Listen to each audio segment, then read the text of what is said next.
Всем привет! Это наше первое видео о том, как мы живем за городом. Наш ответ говорят нам. Очень многие городские друзья спрашивают, ну как там вы, ну как там вы? Мы прекрасно живем, у нас все хорошо, вот расскажем, как мы проводим выходные. Впоследствии, надеюсь, будем рассказывать, как другие проводят выходные и живут за городом. И не только выходные, но и будни. Сегодня у нас будет поездка в ближайшую деревню. А сейчас мои уже вышли, моя семья, 2 дочки и мой муж. Пойдемте к ним. И вот я вышла сегодня из дома.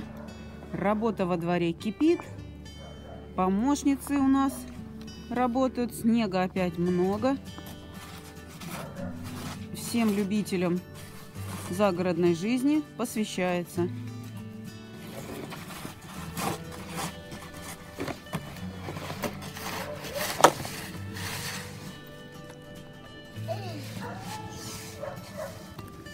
Да сколько? Да зелёный.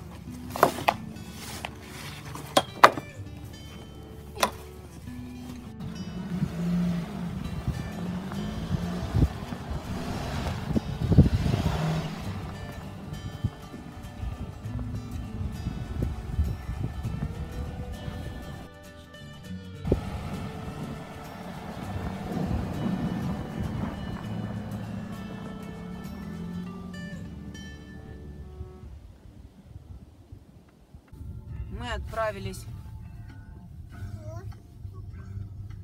в отпуск, говорит доченька моя. Мы отправились погулять в соседнюю деревню, в которой недавно отреставрировали церковь, а мы там еще не были. Вот уже виднеются в деревне, в которой мы приехали, Селевкино, старые липы вековые, явно остатки старинной усадьбы. Видите, посажены липы по 3 штучки в одно место. Это типичная посадка помещичьих угодий и липовых парков в 19 веке. И мы приехали к храму Рождества Богородицы, который недавно отреставрировали в деревне Селевкино.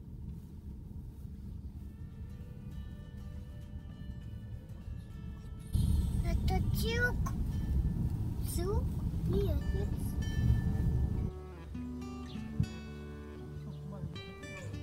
Я была здесь несколько лет назад, и, честно сказать, картина была удручающая. Бурьян по пояс, леса, стены с трещинами. Сегодня сердце радуется. Этот храм вообще известен с 1620 года по песцовым книгам. На этом месте у князей Долгоруких стояла деревянная церковь. Потом, спустя примерно век, в 1740-м, деревянный храм сгорел, и уже другие владельцы этих земель построили каменный храм в таком виде. Сегодня это называется Аннинская барокко, период был Анны Иоанновны приблизительно. И он просуществовал до наших дней именно в таком виде. Ну а сегодня в нем уже ведутся службы. В советские годы, естественно, они прекращались, потому что уже в дореволюционное время в храм был в плачевном состоянии. В 1941 году 20 века его было решено закрыть. Хранились там в течение 20 века колхозные химические удобрения, что, естественно, еще больше ухудшило ситуацию в самом храме. Ну, а 3 года назад, в 2015 году, в 2015, нашли деньги на восстановление. И сегодня храм во всей красе. Пойдемте внутрь.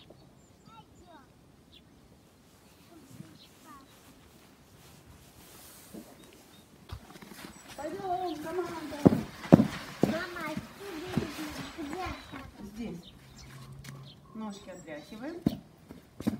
Влада сильно ножки отряхивает. мама, мы никого нету? Слушай, там ход, нам тихо надо. Царствующим Господом, господствующим, богохранящим сохрани в стране нашей тишину и благостроение, и на враге победы одоление. Не забудьте чудотворче святые, милостивно пресещайте град Твой, обитель Твою, и вся грады, и весь страны наши, православные, сохраняй, соблюдай пришватниками Твоими. Премудрость, Пресвятая Богородица, спаси нас.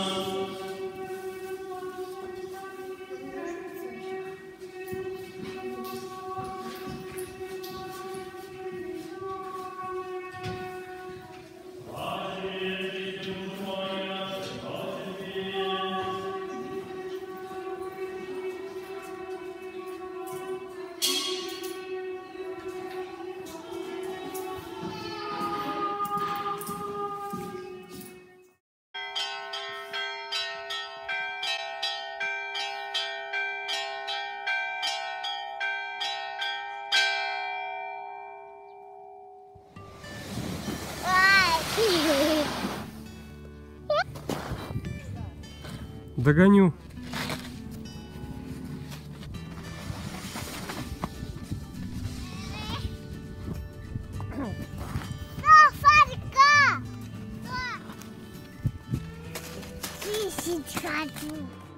А сейчас расскажу о том, что мы от вас утаили в самом начале.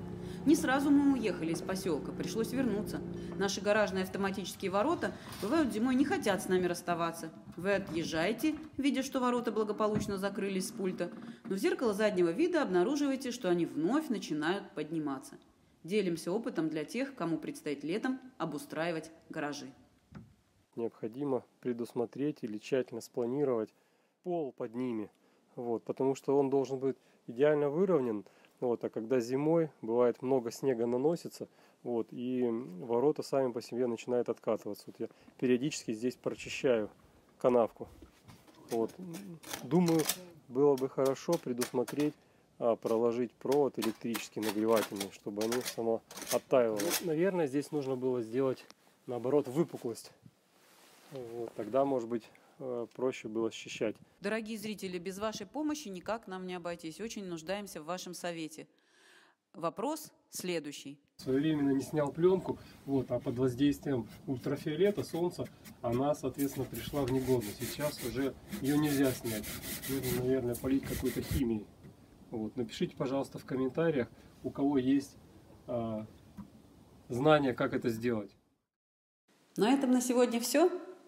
Надеюсь, что в следующих выпусках мы вместе с вами отправимся к друзьям, которые променяли жизнь успешных столичных менеджеров на жизнь на своем гектаре в Подмосковье и жизнь натуральным хозяйством. Также побываем в музее Чайковского, узнаем, кто вдохновлял гения на создание музыкальных шедевров. Съездим с детьми на горнолыжные курорты Подмосковья и хотим осветить тему, мешают ли спать по ночам машины для майнинга криптовалют. Вот такие у нас планы. Оставайтесь с нами.